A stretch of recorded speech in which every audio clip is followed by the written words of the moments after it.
캠페인 시작됩니다. 그 전에 읽으셨던 분도 또 이 책이 나온 지 이미 한 30년 가까이 되기 때문에 그렇게 뭐 생경스러운 그런 내용은 아닙니다. 그러나 우리 교회가 시작되고 처음으로 온 교회가 함께 성도님들과 함께 이 여행을 시작하려 합니다.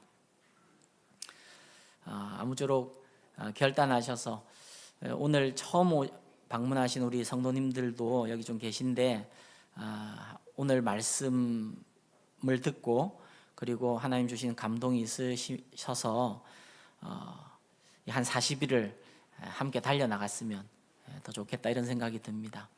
오늘 결단하시고 그래서 대가를 지불하겠다. 내가 세겹줄 기도짝과 함께 그리고 목장과 함께 이 7주를 한번 잘 달려가시겠다. 그렇게 결단이 되면 좋겠습니다. 저는 그냥 뭐라 그럴까요? 정면 돌파하는 마음으로 그냥 여러분에게 부탁합니다. 이 40일 동안 1시간씩 떼어 놓으시라. 그래서 여기에 투자해보자. 가치 있는 일에는 울며 씨를 뿌려야 합니다. 그래야 기쁨으로 단을 거두는 것입니다. 어떤 일이고 의미 있고 재미있는 일에는 대가 지불이 필요합니다.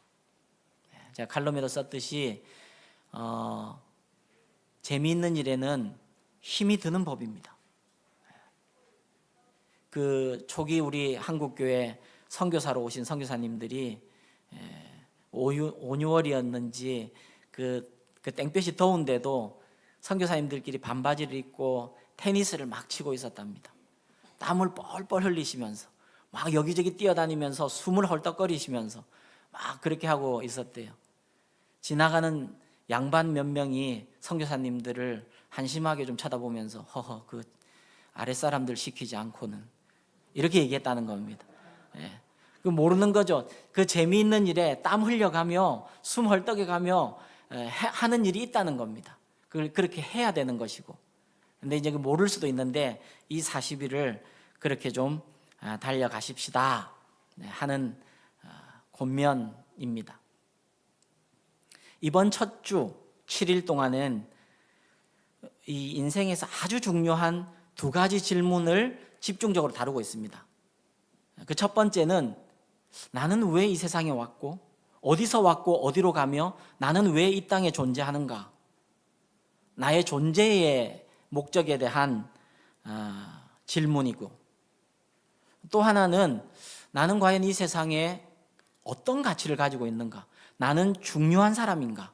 내 인생도 가치가 있는가? 하는 질문에 대해서 우리가 7일 동안 살펴볼 것이며 사실 이 질문들은 우리가 다 한 번쯤 하는 질문이고 내 마음 안에 있는 질문인데 그런데 우리 삶이 바빠서 또 대답을 우리가 명쾌하게 내릴 수가 없어서 미루다가 자주 외면하는 질문들인데 한번 직면해보자 하는 것입니다. 오늘은 그 질문에 몇 가지를 같이 좀 살펴보는 거예요. 질문 첫 번째는 나는 왜 살고 있는가? 내 삶의 존재 목적은 뭘까? 인간이라는 보편적인 존재에 대한 존재 목적과 그리고 또 내 개인적인 개별적인 존재 목적 과연 있는가? 뭔가 있다면 우리의 존재 목적을 찾는 방법에는 크게 두 가지 정도 있다 볼 수 있습니다. 그 첫 번째는 추리이고 두 번째는 계시입니다. 추리는 이런 겁니다. 대부분 많은 사람들이 선택하는 방법입니다. 그냥 짐작해 보는 것이고 내 경험적으로 추측해 보는 것입니다. 그래서 이론화하는 것입니다. 나는 내 목적은 이걸걸 이렇게 생각하는 것입니다. 그걸 체계적으로 잘 이론화한 것이 철학이고 또 종교라고 할 수 있습니다. 그러나 사실은 그 생각들은 정직하게 살펴보면 좀 제각각입니다. 자기 생각들이 바탕인 거죠. 노스이스턴 일리노이 대학의 학장을 지내셨던 휴 무어헤드 박사라는 분이 있답니다. 그분이 전 세계의 석학들, 지식자들, 그 다음에 학자들, 과학자들, 작가들 이런 분들에게 250명에게 메일을 보냅니다. 인간의 존재 목적이 뭡니까? 인생의 존재 목적이 뭡니까? 삶의 의미와 목적이 뭡니까? 이렇게 보냈습니다. 그 중에 어떤 분들은 이겁니다 하고 확신 있게 답을 보냈다 그래요. 근데 또 어떤 분들은 확신까지 나는 못하겠고, 그러나 내가 생각하기에 이게 최선입니다, 내 생각이 그렇습니다 하고 인정하고 보냈답니다. 또 어떤 분들은 뜻밖에도 너무 솔직하게 나는 인생의 존재 목적 모릅니다 하고 보냈답니다. 그리고 또 어떤 분들은, 그 중에 어떤 분들은 혹시 그 답을 모아서 박사님이 그 답을 찾으시면 내게 꼭 좀 알려주십시오 이러고 보냈다는 거죠. 무슨 말씀이냐 하면 사실은 제각각이라는 것이에요. 그런데 인생의 존재 목적에 대해서 또 한 가지 우리가 찾아갈 수 있는 길이 있습니다. 그것은 계시입니다. 하나님이 이 땅을 만드셨으면, 그리고 하나님께서 우리를 지으셨으면 하나님께서 알려주신 존재 목적이 있다는 겁니다. 여러분, 발명품, 우리가 태어나서 한 번도 보지 못한 발명품이 있다면 그것의 용도를 알 수 있는 가장 좋은 방법은 그걸 만든 사람에게 물어보거나 사용 설명서를 보는 거 아니겠습니까? 영적으로도 마찬가지라는 것입니다. 삶의 목적을 발견하는 것은 창조하신 하나님께 여쭤봐야 된다는 것이에요. 이 40일 캠페인이 그 여쭤보는 시간인데, 이 책에서는 그 첫째 장 첫째 줄에 이렇게 쓰고 있습니다. 이것은 우리에 관한 것이 아니다. 인생의 존재 목적을 찾으려면 하나님으로부터 출발해야 된다. 여러분, 리고렌에 대해서 좀 아십니까? 리고렌 목사님은 미국에서 굉장히 파퓰러한 목사님입니다. 그러나 아주 보수적인 계열에 이렇게 인정되는 분이 아닙니다. 아주 성경적이고 교리적이고 그렇게 좀 엄격한, 그런데 보수적인 분으로 평가되는 분이 아니라 좀 더 세상에 다가가고 싶어하고, 안 믿는 사람 좀 어떻게 설명도 해보려 그러고, 그래서 좀 부드럽고 유하고 이런 분으로 평가를 더 많이 받습니다. 근데 이분이 이 책을 쓰면서 이건 목적을 찾으려면 나에 관해서 출발하면 안 됩니다. 내 생각에서 출발해서는 안 됩니다. 그러면 찾을 수 없습니다. 이렇게 딱 못 박아놔요. 하나님으로부터 출발해야 된다는 거예요. 사실 여러분, 이렇게 책을 쓰면 크리스찬 말고는 읽지를 않을 거 아니에요, 그죠? 그런데 첫째 장에 이렇게 박아놓고 있으며, 이 책은 최근 30년간 전 세계에서 가장 많이 팔린 책 중에 하나입니다.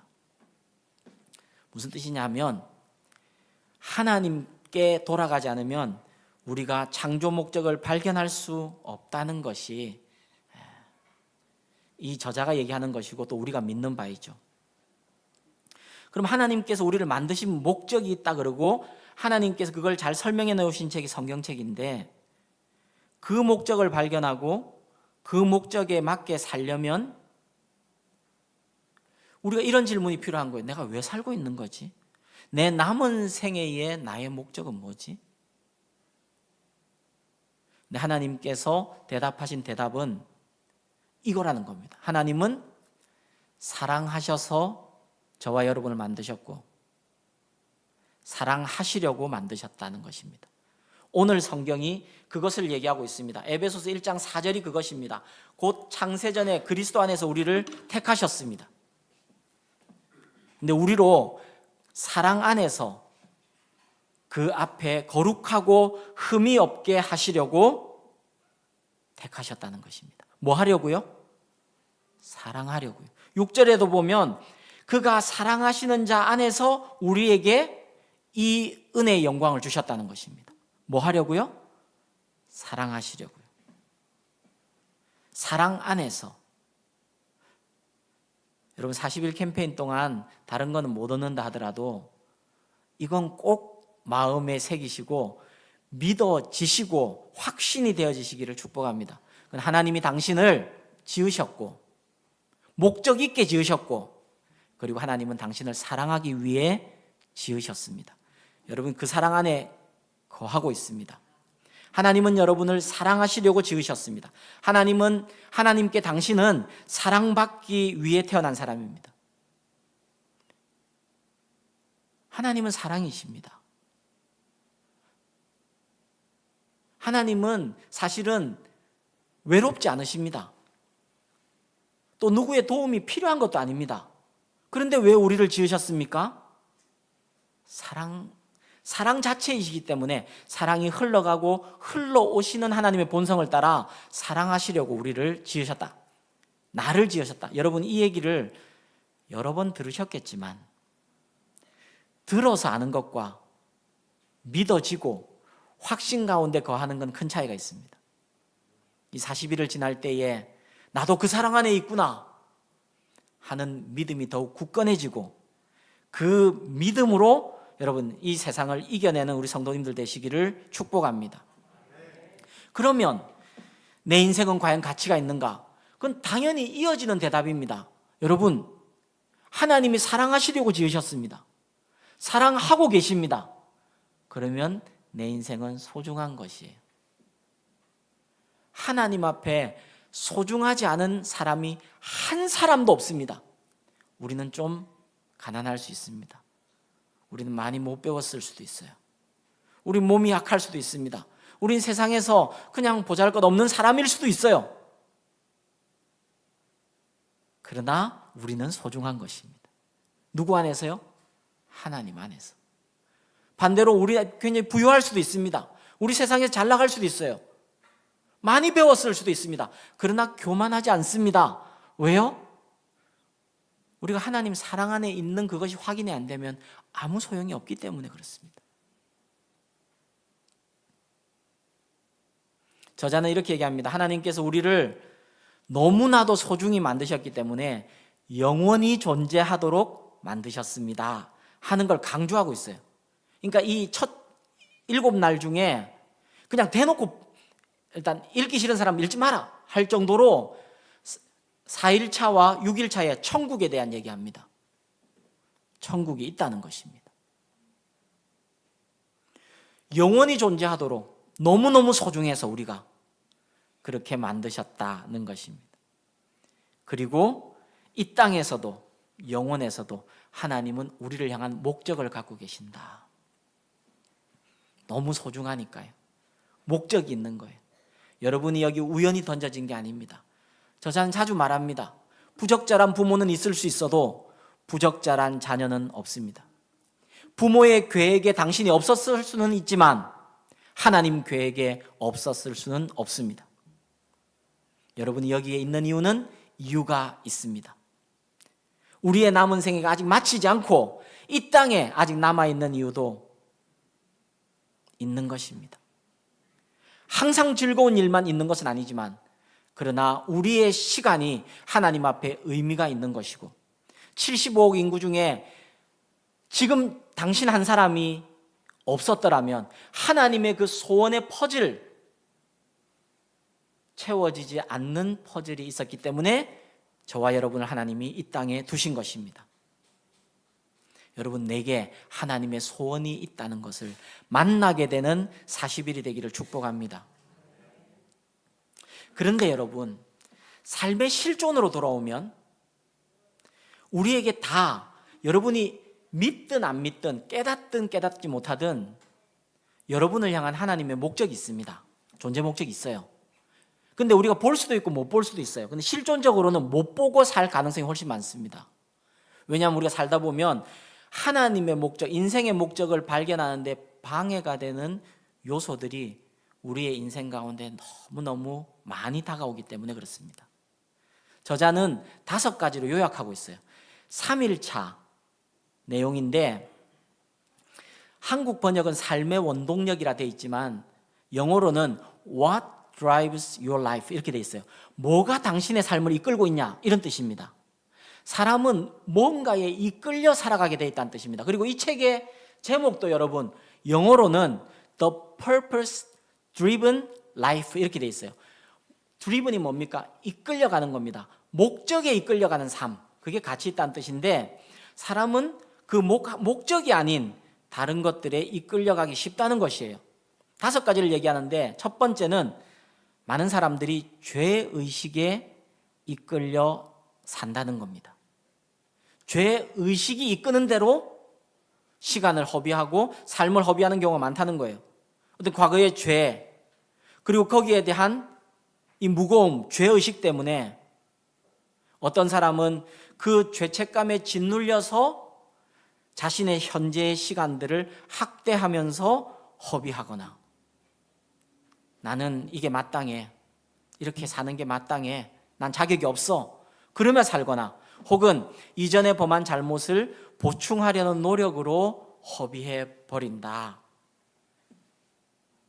또 많은 사람은, 이건 이제 책을 여러분이 이번 주에 읽으세요, 자세히.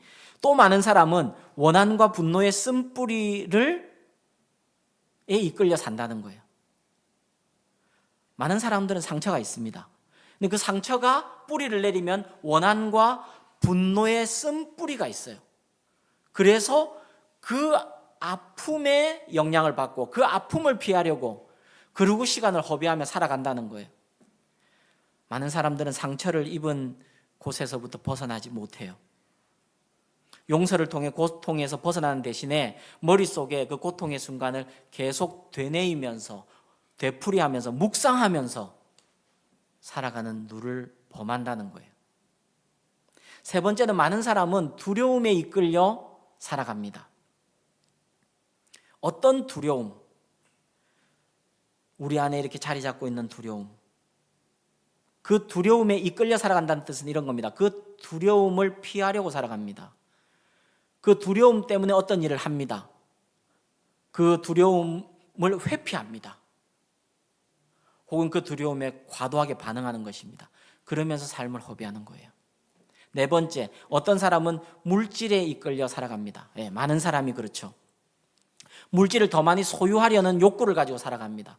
그게 내 삶의 결정에 항상 요인들이 되는 거예요.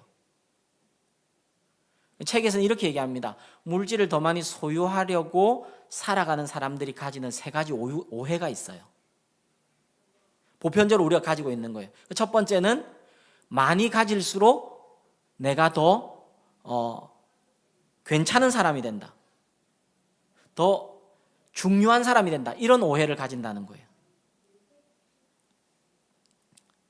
또 어떤 경우는 많이 가질수록 내가 더 소유하게 더 행복해진다, 이렇게 생각을 한다는 거예요. 사람들이 그렇게 생각한다는 거예요. 내가 더 많이 가지면 더 많이 행복해지리라.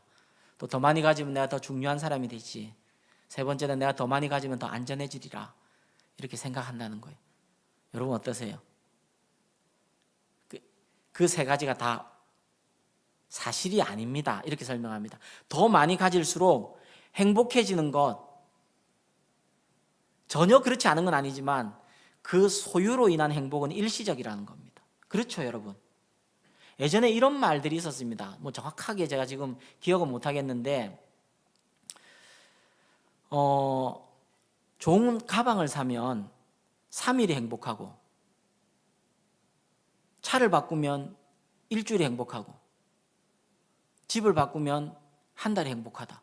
이런 얘기, 그런 얘기 없었어요? 그게 뭔 얘기예요? 가방 3일 간다는, 3일 지나고 나면 그 가방이 그 가방이라는 거예요. 비닐봉지나 비슷하다, 이런 얘기 아니겠습니까?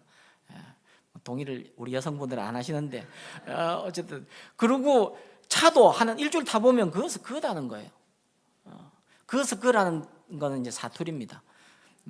그리고 집은 좀 더 오래 가는 거, 한 달 간다 합니다. 무슨 말입니까? 부는 일시적인 행복을 준다는 거예요. 중요한 사람이 된다, 이것도 온전히 맞는 얘기가 아닙니다. 중요한 사람, 더 근사한 사람 되는 것은 사실은 존재 가치로 되는 것인데 소유 가치로는 한계가 너무 뚜렷한 것이죠. 그렇지 않습니까? 그러니까 존재가 아름다워져야 아름다워지는 것인데, 우리가 그걸 가지면서 더 근사한 사람이 될 것이다, 사실은 오해라는 것입니다. 많이 가지면 더 안전해질 것이다, 이것도 오해라는 것이에요. 여러분, 부는 우리가 컨트롤할 수 없는 그런 어떤 많은 요인들로 쉬 날아가기도 하는 것이 부 아니겠습니까? 우리가 다 알고 있잖아요. 그러니까 영구적으로 안전한 그 안에 있어야지 그 완전하고 안전한 그 품은 하나님과 우리와의 관계 말고는 없는 거예요. 사람들이 이끌려 다니는 다섯 번째 대표적인 것은 많은 사람들이 다른 사람의 인정을 받기 위해 살아간다는 겁니다. 내가 어떤 일을 하는 것, 하지 않는 것, 그것의 사실을 뿌리를 찾아가 보면 인정받기 위해. 책에 이런 내용이 있어서 제가 그냥 옮겨왔습니다. 3일째 되는 내용입니다. 많은 사람들은 주변의 압력에 끌려 살아간다. 다른 사람이 자신에 대해 어떻게 생각하는지를 항상 걱정한다.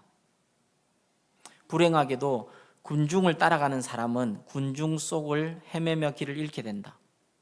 중약하고 나는 성공으로 이끄는 모든 일에 대해서는 알지 못하지만 한 가지 분명히 아는 것은 모든 사람을 만족시키려고 노력하는 것은 실패로 가는 길이라는 것이다. 여러분, 사람의 인정을 따라 살면 너무너무 공허하고 또 너무너무 두렵고 그게 우리 컨트롤로 되는 게 아니거든요. 그러니까 내가 어떤 사람이 되는가가 중요한 거지 내가 어떤 평가를 받는가가 절대적인 평가는 하나님 앞에서 사실 뿐인 거죠. 물론 그렇다고 사람은 어떻게 생각하든 간에 나는 독고다이 한다. 이제 그렇게 살라는 건 아닙니다. 목사님 또 이렇게 말했다고 난 역시 독고다이 체질이다. 이러고 막 누가 뭐라 하든지 간에 막 그렇게 산다. 그건 또 성숙과 비성숙의 문제지 그렇게 말씀드리는 건 아니에요. 그러면 이 다섯 개에 이끌리지 않고 하나님의 목적에 이끌려 살아갈 때 어떤 유익이 있냐? 이것도 내용을 설명해 드리자면 또 길어질 것 같아서 그냥 다섯 가지를 불러드리겠습니다. 목적을 아는 것은 삶의 의미를 부여해 준다. 목적을 알고 살면 그 사람의 삶이 근사해진다, 이런 뜻입니다. 목적을 알면 우리 삶은 단순해집니다. 목적을 따라 세 번째도 비슷한데 초점을 맞춘 삶을 살 수 있게 됩니다. 네 번째, 목적을 알면 삶의 동기가 유발됩니다. 그러니까 힘이 생기고 의욕이 생기는 거예요. 목적을 알 때. 목적을 알므로써 영생을 준비할 수 있다. 이 부분을 꼼꼼히 잘 또 읽으시면 도움이 되실 겁니다. 저는 오늘 이제 우리 성도님들에게 하나 주목하고 싶어요. 이 목적을 알게 될 때 내 존재 목적, 보편적으로 인간으로서의 존재 목적을 우리는 본분이라 그런다면 내 개인적으로 하나님께 부탁하신 목적을 사명 혹은 비전이라 그럽니다. 내 남은 생에 하나님의 목적, 그 사명이잖아요. 그걸 알고 그걸 따라 살아갈 때 정말로 가치 있는 인생을 살아간다는 것을 말씀드리고 싶어요. 정말로 근사한 삶. 여러분, 정말 그렇습니다. 내 존재 목적을 알면 내가 있는 상황에서 스스로 내가 초라해지지 않고 당당해집니다. 삶과 말에 힘이 있습니다. 그런 삶을 우리가 꿈꾸자는 것입니다. 그런데 실제로 한 가지 생각해 보고 싶은 것은 우리가 목적을 모르고 살 때 또 그 삶을 살 수 없는 것도 있지만 우리가 목적을 따라 살고 있습니다. 지금 예를 들어 살고 있는데도 살다 보면 왠지 위축되고 왠지 스스로 초라해지기도 하고 자기 연민에 빠지는 경우도 적지 않습니다. 그게 인간 실존입니다. 왜냐하면 목적에 대해서 모를 때 그럴 수 있고요. 사실은 우리가 하루하루를 어쨌든 하나님이 세우신 곳에 하나님이 세우셨기 때문에 우리가 순종하며 살아가고 있습니다. 그런데 삶의 무게가 무거워서 또 그 하나님의 목적이 내게 눈에 뚜렷이 보이지 않아서 그 열매가 보이지 않을 때 우리가 지칠 때가 있는 것도 사실입니다. 우리 사람이란 존재가 그런 것입니다. 그러니 하나님의 목적을 우리가 좀 더 명확히 알게 되고 확신 가운데 가게 될 때 우리는 정말로 근사하고 가치 있는 남은 인생 허비하지 않는 삶이 되어진다는 것을 말씀드리고 싶습니다. 그 목적에 눈 뜨자. 그걸 소원하시자. 지난주에 제 후배 목사님 한 분이 부산에 사역하시는 분인데 저를 예고 없이 찾아왔습니다. 목사님 좀 만나고 싶어서 찾아왔다는 것입니다. 우리 청년 안면이 있네요. 근데 처음 아니죠? 나하고 괜한 얘기를 했습니다. 잠 좀 깨시라고 제가 더 괜한 얘기를 우리 그 후배 목사님 찾아왔어요. 그분이 제가 참 귀하게 여기는 분입니다. 향상교회 후배 목사님이기도 하고 어쨌든 너무 귀한 분입니다. 근데 그분이 1년 전에 부산에 아주 좀 조그만 교회 그리고 좀 어려움이 많은 교회 청빙이 있는데 그걸 이렇게 하나님께 기도해보고 하나님 뜻이라 믿어서 부임해 왔습니다. 올 때 거의 대부분 목사님들이 선배들이 또 가족들이 반대했답니다. 조금만 있으면 규모 있는 교회, 큰 교회 또 가서 목회 잘할 텐데 왜 그러냐. 근데 본인이 기도해 볼수록 여기가 하나님의 부르심이라 믿고 왔다는 거예요. 그래서 계속 교제하고 있고 제가 그 교회 강의도 가고 그랬죠. 근데 이런저런 얘기를 하다 교회 어려움 이런 얘기 또 교회에 주신 하나님 감사 제목 이런 것들을 얘기하다가 목사님이 질문을 하나 하시는 거예요. 제게 이렇게 질문하는 거예요. 목사님은 큰 교회도 계셔봤고 또 오라는데도 많으신 걸로 제가 알고 있는데 개척하신 후에 마음에 흔들림이 없었습니까? 이렇게 질문을 하더라고요. 그래서 굉장히 좋은 질문이라 그랬어요. 본인은 흔들리고 있대요. 정말로 확신 가운데 내려왔는데 근데 교회에서 이런저런 어려움을 겪고 교회가 작아도 문제는 있거든요. 그리고 마음 한번 딱 이렇게 삐끄러지면 그 정말로 잘 안 돼요. 그래서 예전에 그런 얘기가 있었어요. 시어머니와 며느리의 관계는 성령님도 못 고친다. 이런 얘기도 있었어요. 그게 사실은 아니에요. 진리는 아닌데 현실적으로는 그렇다는 거예요. 그래서 목사님이 자기는 흔들릴 때가 있다는 거예요. 제가 좋은 질문이라고 말씀드리고 대답을 했어요. 두 가지를 말씀드리고 싶다 했어요. 하나는 제 감사 제목이다. 감사한 것은 제가 청년 사역 때도 그랬고 제가 했던 교회 청년 사역 그 청년들의 부흥 때문에 그 교회에서 저를 유학 보내줬거든요. 이 사람 키워야 되겠다 이런 생각하셔서. 그러니까 근데 그때 그 부흥할 때도 그랬고 이전 교회 꽤 규모 있는 교회에 있을 때도 그랬고 제가 감사한 것은 하나님 주신 은혜인데 한 사람 살리는 것이 제 목표였어요. 그때도. 그렇게 교회가 성장하고 그럴 때 한 사람 죽어있던 사람 살려내는 것 그리스도를 모르는 사람이 그리스도를 알게 되고 그의 인생에 자유를 얻게 되고 꿈을 꾸게 되는 것 그게 저의 최고의 보람이었습니다. 그리고 예전에 교회도 많이 다녔지만 그 교회 다닌 분들이 진짜 신앙의 맛을 맛보고 신앙이란 이런 거구나 성경이 이루어질 수 있는 거구나 이것들을 경험할 수 있도록 도우고 그분들이 살아날 때 저는 그게 말할 수 없는 보람이었어요. 개척하고 나서도 한 사람이 살아나는 일, 우리 성도님들이 잘하는 일 이런 것들이 저의 보람이었기 때문에 숫자에는 크게 신경 쓰지 않을 수 있어서 감사 제목입니다. 이랬습니다. 그러나 두 번째, 실존적으로는 슬프게도 힘든 일이 있었습니다. 이렇게 대답했습니다. 슬픈 한 가지는 제가 보기에는 그때나 지금이나 저는 동일한 사람입니다. 저는 예전에 규모 있는 교회에 있다고 해서 어깨에 힘주고 다니지 않았습니다. 저는 그게 교만할 하등의 가치가 없다고 저는 생각했기 때문에.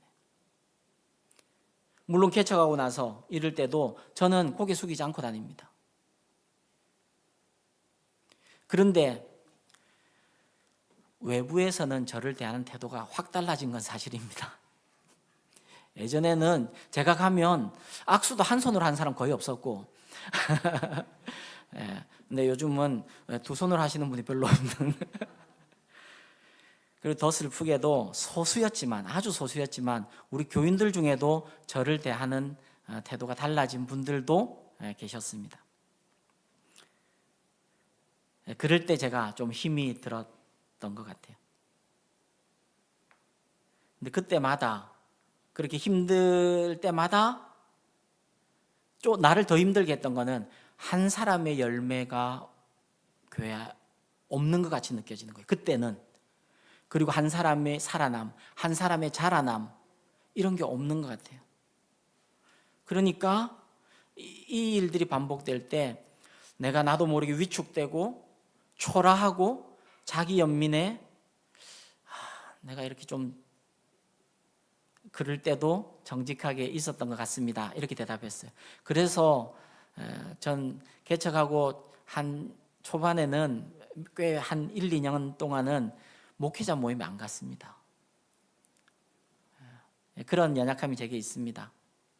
그리고 그렇게 교회에 어려움이 있을 때 꼭 거짓말같이 우연히도 교회에 청빙들이 있었어요. 규모 있는 교회들에서 청빙이 있었어요. 꼭 1년에 한두 번씩 꼭 있었습니다. 그럼 기도해요. 저는 제 뜻으로 우리 교회에 뼈를 묻겠다. 이건 목회자의 자세 아니라고 생각합니다. 하나님 계시라 하면 계시고, 하나님이 분명한 응답을 주셔서 또 갈 때가 됐다 하면 갈 줄 아는 게 하나님의 종의 태도라고 생각합니다. 그러나 기도할 때마다 하나님 주시는 것은 적어도 제가 가는 게 맞다 하는 답을 주실 때는, 어려워서 힘들 때, 그럴 때는 아니라고 하나님은 항상 답을 주셨습니다. 만약에 갈 때가 된다면 두고 가기 아까울 때, 교회가 계속 성장하고 있고 성도님들이 계속 행복해하고 있고 나한테 자꾸 대우를 잘해주겠다 그러고, 그럴 때 하나님의 부르심이 어디 있어서 간다면 그때는 가는 게 맞을 수도 있겠다. 그리고 항상 제로 베이스로 기도합니다. 그때마다 하나님께서는 목회자에게는 신의가 있어야 된다고 가르쳐 주셨습니다. 저는 그걸 그냥 제 마음으로 받아들이고 있습니다. 목회자는 신의가 있어야 된다.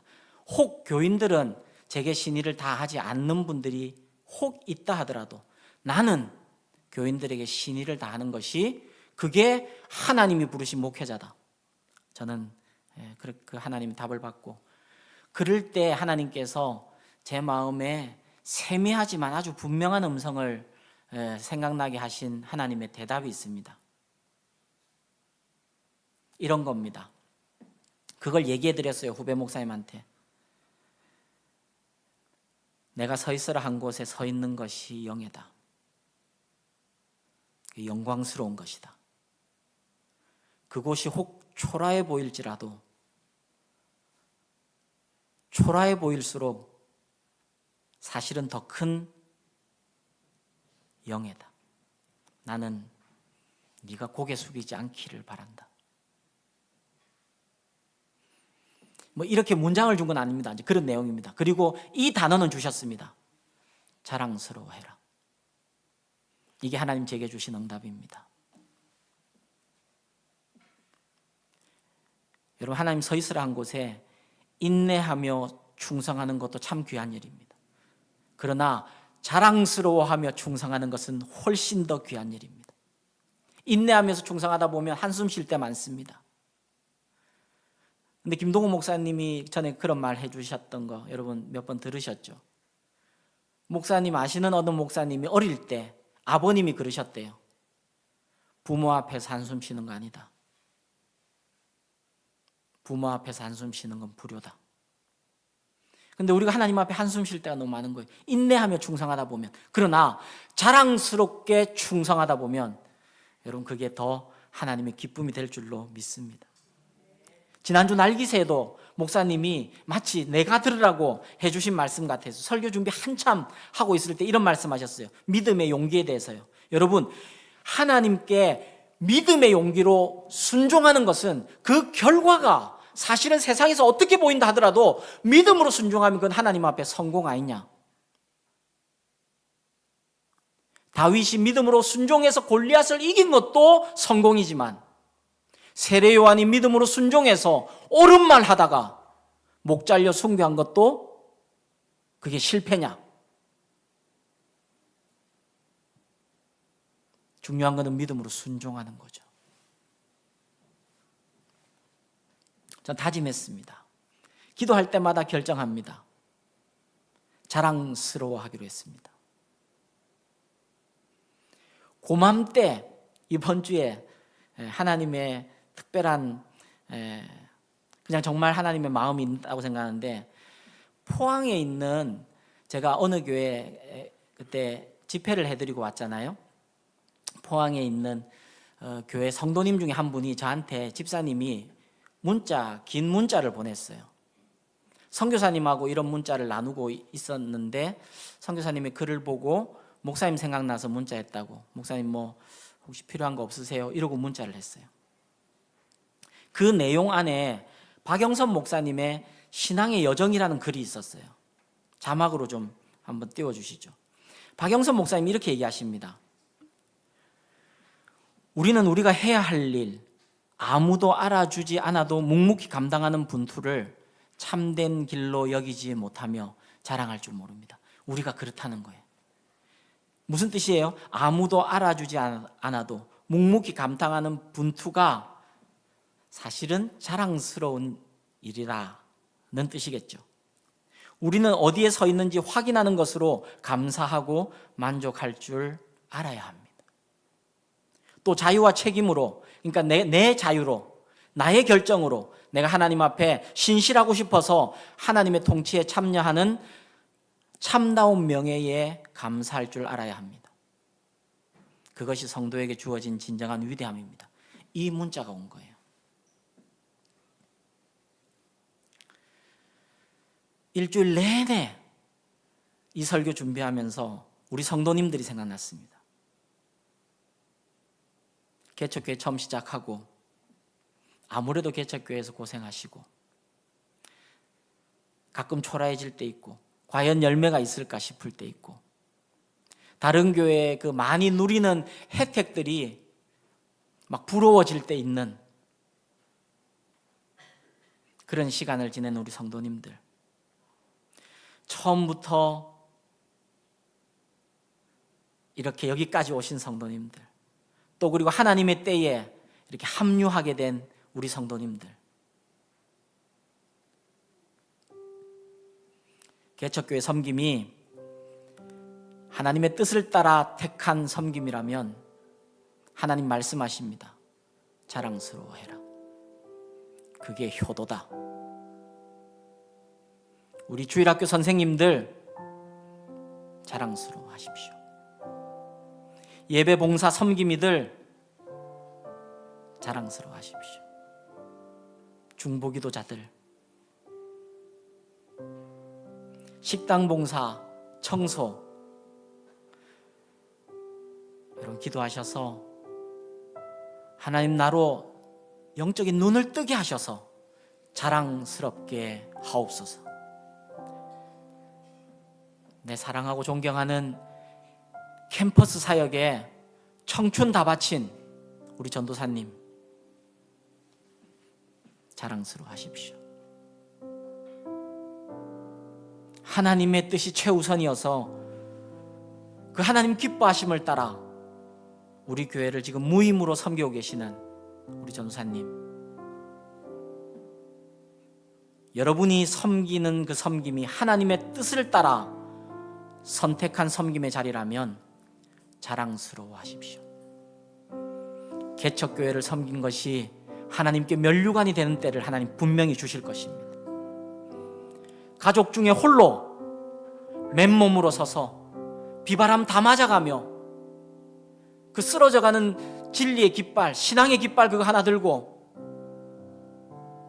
비 맞고 눈바람 맞고